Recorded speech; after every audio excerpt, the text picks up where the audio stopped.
তোমাকে তো খুব সুন্দর লাগছে। একেবারে 16 বছরের যুবতী কন্যা সেজে বসে আছো দেখছি। হ্যাঁ, সত্যি বলছো? আমাকে তোমার খুব ভালো লাগছে। আমার কাছে তুমি আবার নতুন কি যে তোমাকে দেখলে আমার খুব ভালো লাগবে? লাগতো যদি তুমি আজ আমার বধূ হবার স্বপ্ন না দেখে দিদি হয়ে থাকতে। ছি ছি ছি, সব জেনে শুনে ওই পাপ সম্বোধন এখন আর তোমার সাজে না স্বামী। আজ না সাজলো, এতদিন তো খুব সাজেছিল। তার কারণটাও তুমি নিজেই অনুধাবন করেছো, কিন্তু এখন তার ওই সম্বোধনের যুক্তিকতা তুমি দেখাতে পারো না। শোনো, তোমার সঙ্গে সব বাজে যুক্তি তর্কের আমার কোনো প্রয়োজন নেই। আমার এক কথা, ছোটবেলা থেকে যাকে আমি দিদি রূপে জেনে এসেছি, আজ আমি তাকে স্ত্রী রূপে কিছুতে মেনে নিতে পারবো না। ওগো, একটা পরিপূর্ণ যুবতী নারী হিসেবে আমি একদিন পারিনি একটা শিশুকে স্বামী হিসেবে মেনে নিতে, কিন্তু সব জেনে শুনেও নিজের সর্বস্ব বিসর্জন দিয়ে সেদিন তোমাকে স্বামী হিসেবে মেনে নিতে বাধ্য হয়েছিলাম, শুধু তোমাকে আর আর তোমাদের এই বংশকে রক্ষা করতে।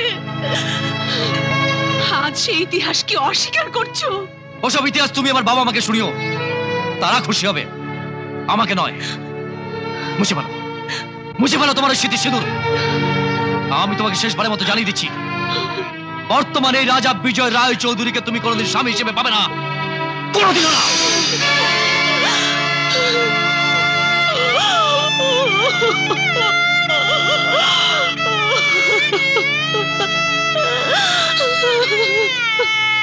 পাত্র মিত্র পারিষদ বর্গ, আজ একটা জরুরি প্রয়োজনে এর আজ সবাই আমি সবাইকে ডেকে পাঠিয়েছি।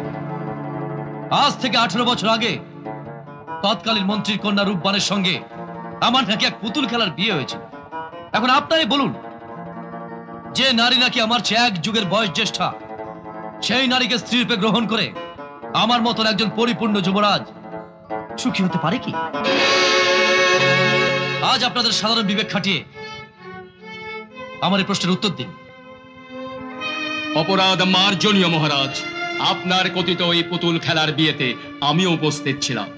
কাজেই আপনার প্রশ্নের উত্তরে শুধু এইটুকুই বলতে হয়, যার দুঃখ কষ্টের বিনিময়ে আজ আপনি আপনার জীবনের ভালো মন্দ সুখ ও দুঃখ উপলব্ধি করতে পেরেছেন, তাকে গ্রহণ করে শুধু সুখী নয় মহারাজ, ধন্য হওয়া উচিত। সেনাপতি, আপনার কাছে ওই সব সস্তা বেকার যুক্তি বাক্য আমি শুনতে চাই না। আমার আদেশ, আগামীকাল সূর্যাস্তের পূর্বে ওই অপয়া অলক্ষণের রূপবানকে আমার এই রাজ্য থেকে বের করে দেবেন। এটাই রাজ আদেশ। যান। না মহারানী, ক্ষমতা হাতে পেয়ে তোমার পুত্র বিজয়ের মাথা খারাপ হয়ে গেছে।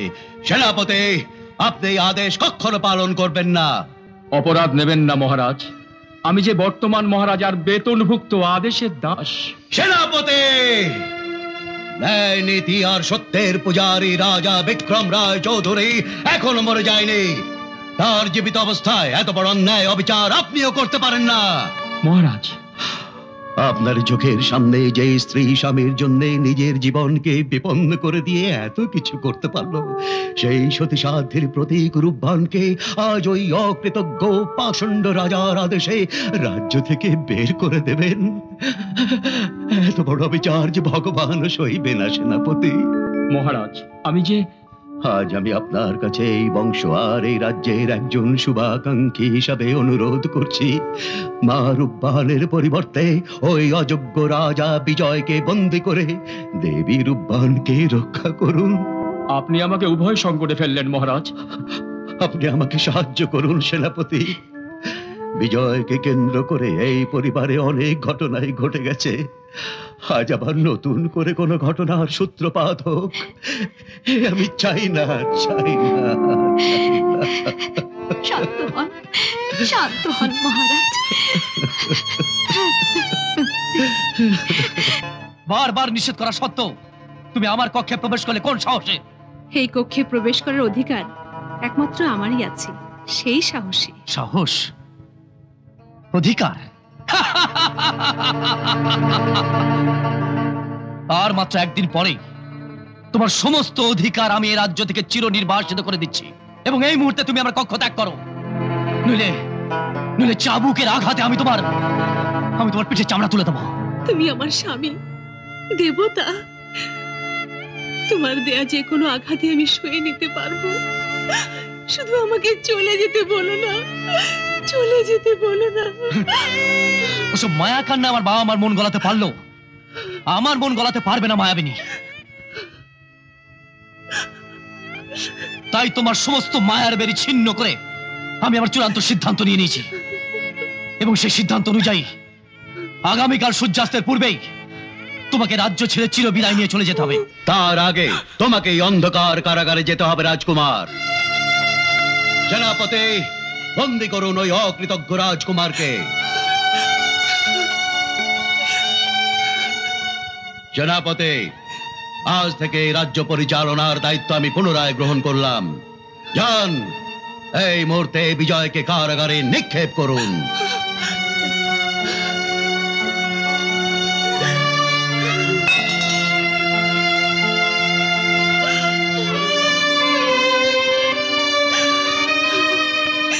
কি করলেন বাবা? হাজার হলো সে আমার স্বামী, আমার দেবতা।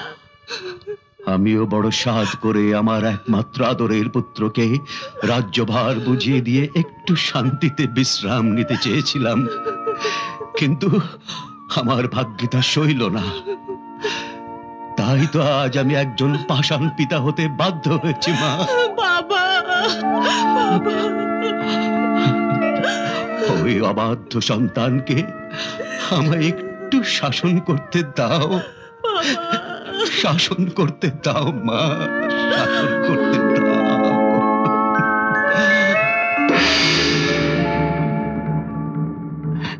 আমার ছেড়ে দিন সেনাপতি, প্রচুর পুরস্কার পাবে। লোভ দেখাচ্ছেন রাজকুমার। একবার মা রূপবানের জন্য আপনার কাছে কাপুরুষ আর বিশ্বাসঘাতক হয়েছে, এবার আর আমাকে মহারাজের নিকট সেই বিশ্বাসঘাতক হওয়ার পরামর্শ দেবেন না রাজকুমার। অভদ্র, ইতর, তোর উপযুক্ত পুরস্কার আমার কাছে পাওনা রইল। বড় আক্ষেপ হয় রাজকুমার, রাজার ঘরে জন্মগ্রহণ করেও রাজ আচরণ শিখতে পারেন। কি করে শিখবে সেনাপতি? আমার বিজয় রাজপ্রাসাদে জন্ম নিল, সে যে মানুষ হয়েছে বনে জঙ্গল। মা,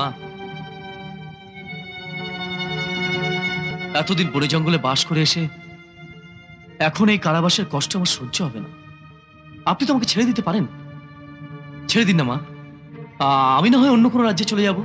না বাবা, তুমি আমাদের ছেড়ে কোথায় যাবে? পাগলামো না করে মা রূপবানকে তুমি যথাযোগ্য মর্যাদায় গ্রহণ করো। রাজ্য সিংহাসন সবই তোমার ফিরে পাবে। রূপবান, রূপবান আর রূপবান, রূপবানকে স্ত্রী রূপে গ্রহণ করছে আমার এই কারাবাস অনেক ভালো। ওর নাম আমার সামনে উচ্চারণ করবেন না। আপনি যান। যাচ্ছি বাবা, আমি যাচ্ছি, কিন্তু নিজের সুখ আর শান্তির জন্য আমি আমার স্বামীর কারাবাস কখনো চাইনি। ওকে আপনি ছেড়ে দিন বাবা, ওকে ছেড়ে দিন। না বুঝে শুনে অমন অনুরোধ তুমি আমায় করো না মা, এতে তোমার ক্ষতিই হবে। সময় হলে আমি নিজেই ওকে ছেড়ে দেবো। না বাবা, আমি জানি ওই কারাভোগের যন্ত্রণা ও সইতে পারবে না, ওর কষ্ট হবে। যার সামান্য কষ্টের কথা তুমি এত ভাবছো, সে তো তোমার সারা জীবনের কষ্টের কথা একবারও অনুভব করলো না মা। বরং যাকে তুমি এখন যাও, সময় হলেই ওকে আমি ছাড়বো। বাবা,